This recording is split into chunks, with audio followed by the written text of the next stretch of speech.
Brodes Media. That ballpark was insane.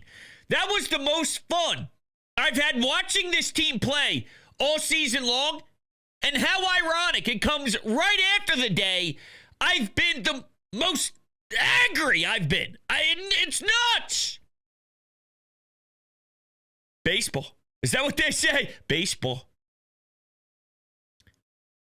The rush of watching Duran run out of that bullpen with the entire light show. Duran, we're all going to get it wrong. Minnesota says Duran. I've heard everyone over here say Duran. Whatever. The lights, the music, the crowd, the energy. I couldn't even imagine what it was like feeling those emotions. I got to imagine you're like shaking your whole body. I don't understand. I don't get how you can settle everything down and then throw effectively. And then, by the way, 4 pitches. It's ridiculous. Stott hustling his ass off, beats out an infield single. You get extra outs. Well, what do teams do if you are good? And we'll find out if this team is good. But generally speaking, good teams will make other opponents pay when they shoot themselves in the foot. And that Tigers bullpen, over and over and over again, they shot themselves in that foot. And by that, I mean one big one, but still.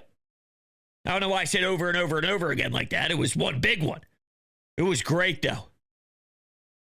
How cool was watching Nick single, watching Kemper a couple of times, even the the baiter, walking up to the dish for the first time in the uniform appreciation acknowledgement. That gave me goosebumps. The J-roll stuff before the game even happened gave me goosebumps. That was a pretty emotional game. It was swinging. We love when it swings.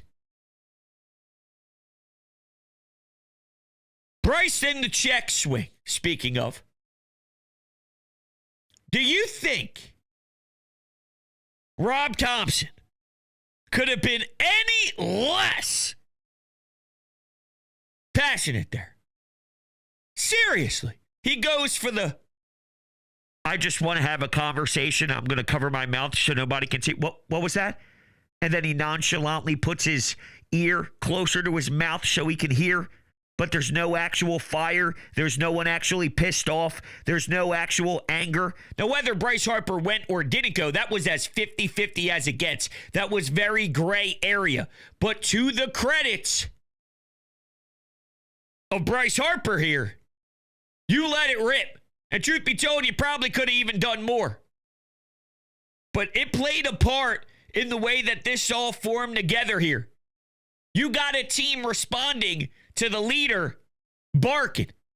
Now, is the umpire a loser? Is the umpire a fraud? Is the umpire thinking I'm watching this game for him? Unfortunately, yes to all of that.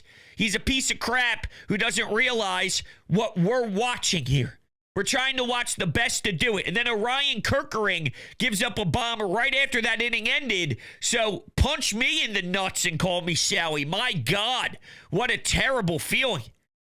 The super high got sucked right out of your soul within seconds. But they don't stop fighting. They do what they got to do. Nick. Kemper.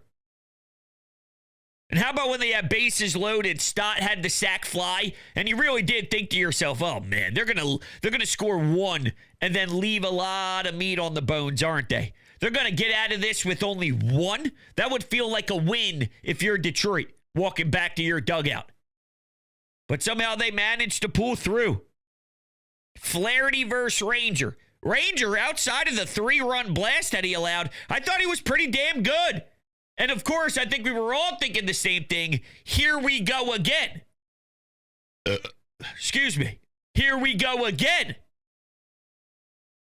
We are going to end up having a quiet day at the office offensively. Your new acquisition at the deadline isn't even playing because Max Kepler has to play.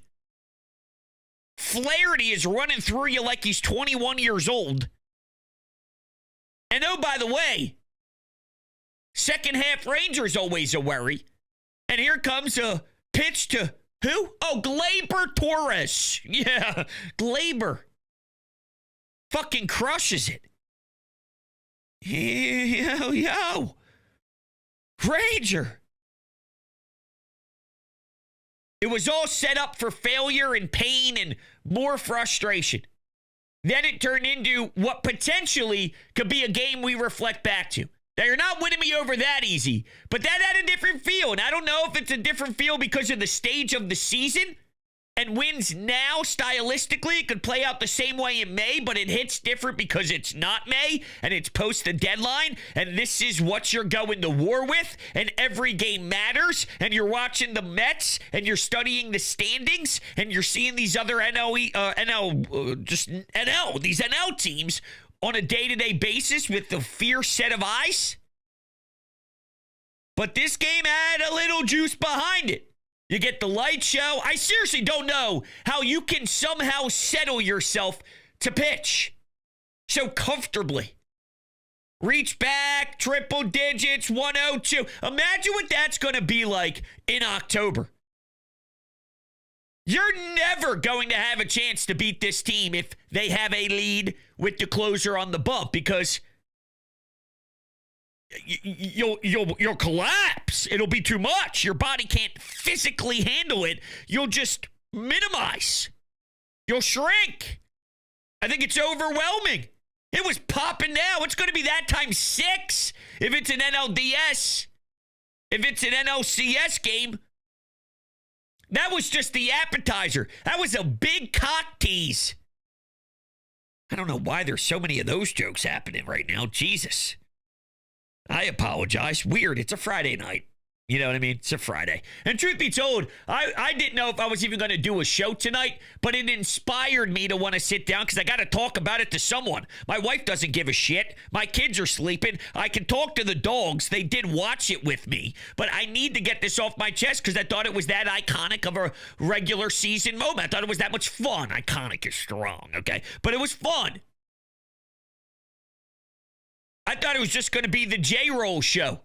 And watching the tribute and seeing the way that the guys in the locker room in the clubhouse now were on the steps and they were consuming it, and the way that he spoke about, listen, it's easy playing here if you're not soft. I love it, man. I miss J-Roll so much.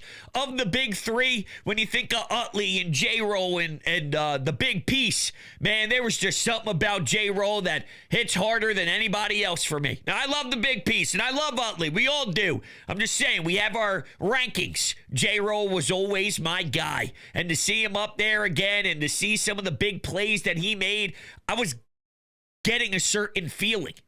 It was nostalgia. It was pain that I never get to watch that again. And it was enjoyment that I got to experience it. And I was getting chills. I was getting sad. It was hitting home.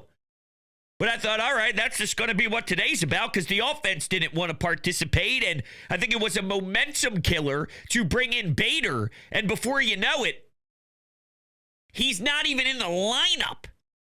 And I was worried, knowing that Flaherty was taking the mound, if you would see 2 lefties.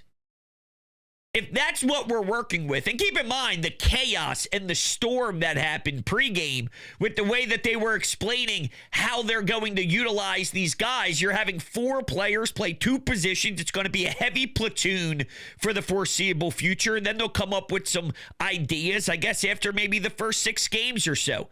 That sucks. That sucks. Because imagine this with Quan, Bader, and Duran.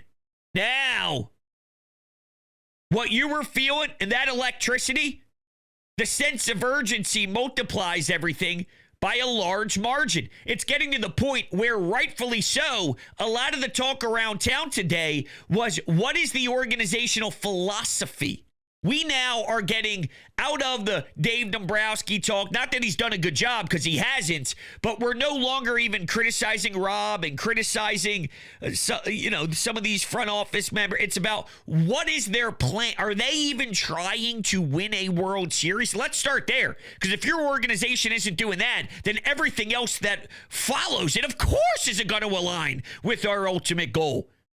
So it was so in question that we're trying to figure out exactly the standard being set by Middleton. That's how out of whack this is, and really how bringing in Bader has caused so much controversy, because we're not willing to admit that Kepler isn't good enough, and they finally moved Rojas down, and the Crawford thing. Why isn't he here? It makes no sense that he hasn't been here unless he can't play and they don't trust his ability to perform because he doesn't hit the ball. That's the only thing I can come up with.